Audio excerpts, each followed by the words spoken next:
the plague of the snakes is mentioned, that when the Jewish people complained about the water and everything, Meriva, etc., then serpents came and attacked them. So Moshe was told to construct a snake out of bronze, nechash and nechoshes, and to put it up on a pillar. And in the Torah it says that anyone that was bitten by a serpent raised his eyes to look at the snake, and he was able to survive and live. So it's a very problematic, how shall we view this? So the Mishnah in Rosh Hashanah already discusses it.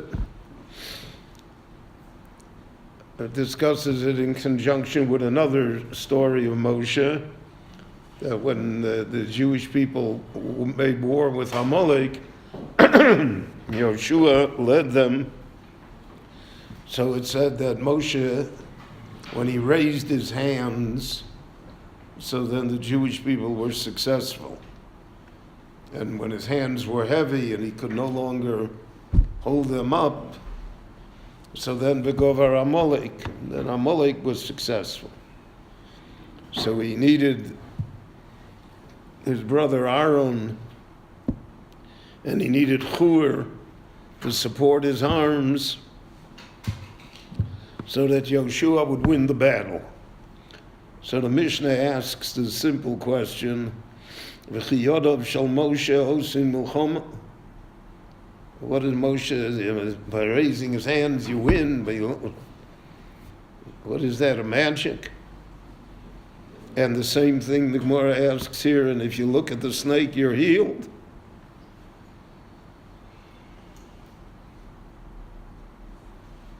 So the interpretation that's advanced there is that by looking upwards, whether to the hands of Moshe or to the serpent that was on this pillar, so they raised their eyes to heaven. So in effect they prayed l'shamayim that God should save them, and that was the catalyst for victory and for recovery from the snake bite. So the Gemara Psachim tells us a further story about this. Because again, there's a problem here. The Rambam raises the problem in the Moreh Nevuchim. The Torah says,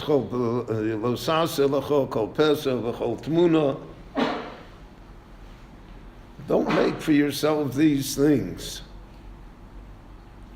Not forms of animals, not forms of humans, not forms of planets. Lo sa'aseh, don't make them. Lo sishtachav elehem, lo so'ov them.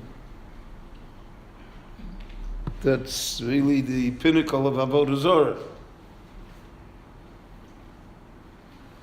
So how can it be that he made this snake? That's an interesting thing. So the Rambam in the Moreh Nevuchim says it was a concession to the generation that he lived in.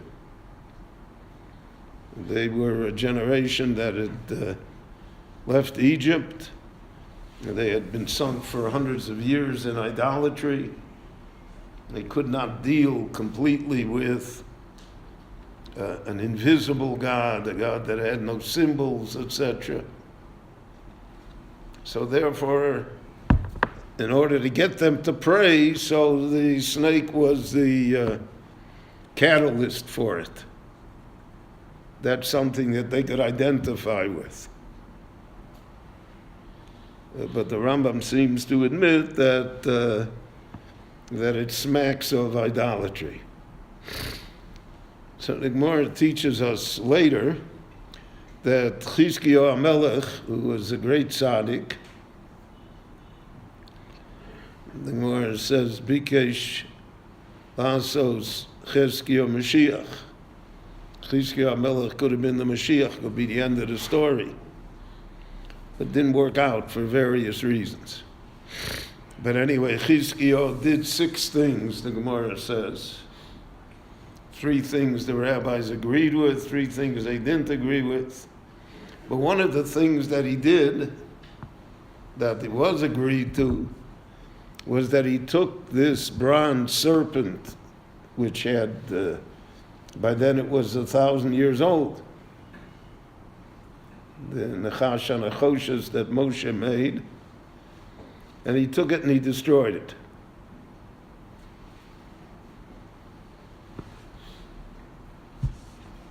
So what's that story?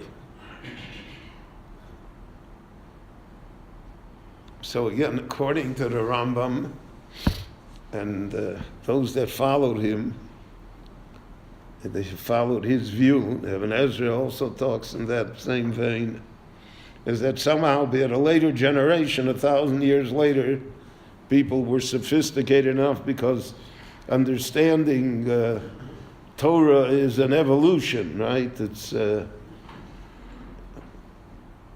that's why Torah Shabbal Peh develops in Bayis Sheni and not in Bayis Rishon. It fits the generation, it fits the time. And there are times that it can be appreciated. So in the time of Chizkiah already, the danger arose. The Nachash HaNachoshes was an historical object. It had no power, and its preservation was not meant to give it any power.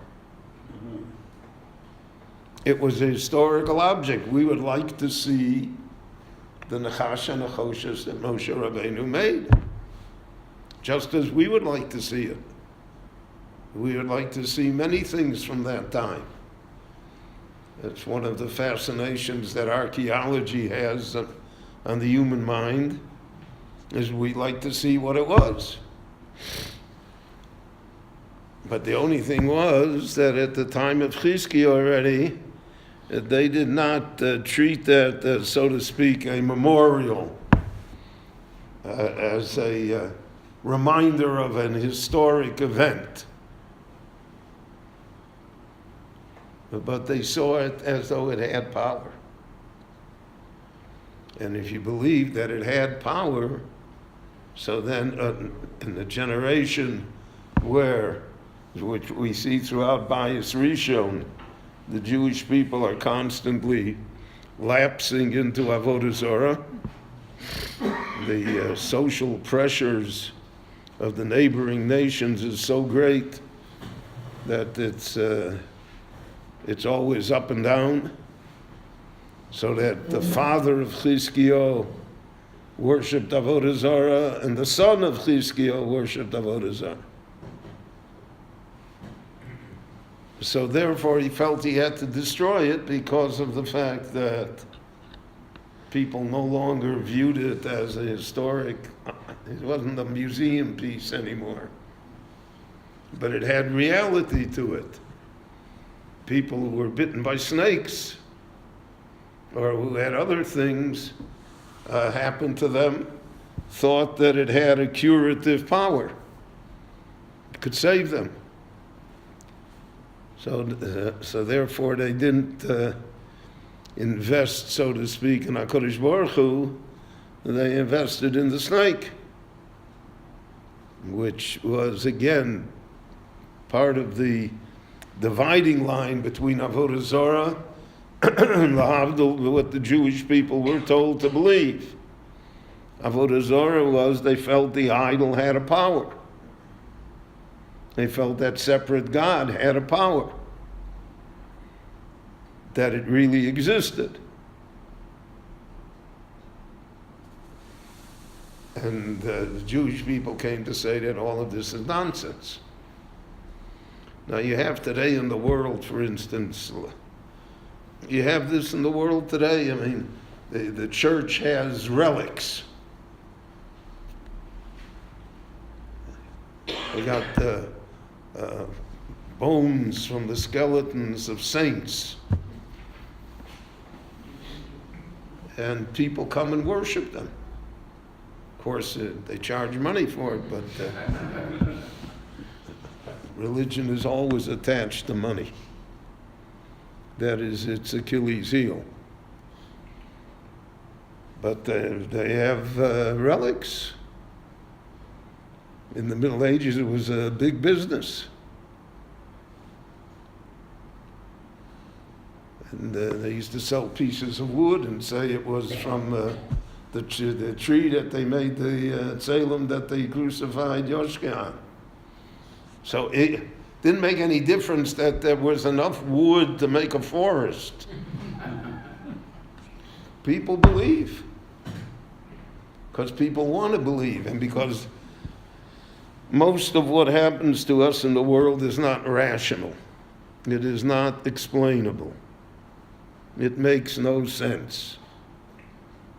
So therefore, people like superstitions. And we see it in the Jewish world also, all sorts of things. There's gulas and this and that, and people, there's after Pesach, wives put a key into the challah. That's the key to Parnassa for the year, right? Key. Go tell them that that's an ancient Polish custom, peasants from the 8th century, right? From the tribes. But, you can't say that, because if you say that, then, and you'll get your name plastered on the wall. So there's a tendency for all of these things. There's a tendency to believe in these things simply because, there is no other way. So it's perfectly understandable to us that if Chas v'Sholom, the doctor says, well, I can't do anything more, that a person will search for a way that maybe there is another thing that can help. And that is an issue that exists at all times and in all generations under all circumstances. So therefore, this is a primary example. So Chizkiah destroyed it, put it away, so that people wouldn't pray to it. They wouldn't say, well, if I have a snake bite, I don't have to worry, I'll go to the Nachash and Nachoshes. And the Rambam extends that to one of the other things that he did. There was a book called Sefer HaRefuos, and he took that away also. So Rashi says he took it away because the Sefer HaRefuos had the cure for all diseases. So, and if somebody got sick, he didn't do tshuva, he didn't pray to the Rebbeinu Shalom, he just looked it up in the book and good. So therefore he took it away. And the Rambam disagrees with Rashi on that. He says, Chas v'Sholom, to say that. He said if that's the case, you shouldn't give money to a poor man, because then he'll rely on you instead of God. That's not the way to talk. The Rambam says the Sefer HaRefuos was quack medicine. It was all false medicines that killed, and it was instead of helping. But anyway, but it's the same idea, that people don't rely on God. People don't rely on the worth of mitzvahs, etc., but they look for objects. And the objects will be what will save them. So that's part of the idea, part of the message that exists here when the Torah discusses with us this concept of the Nachash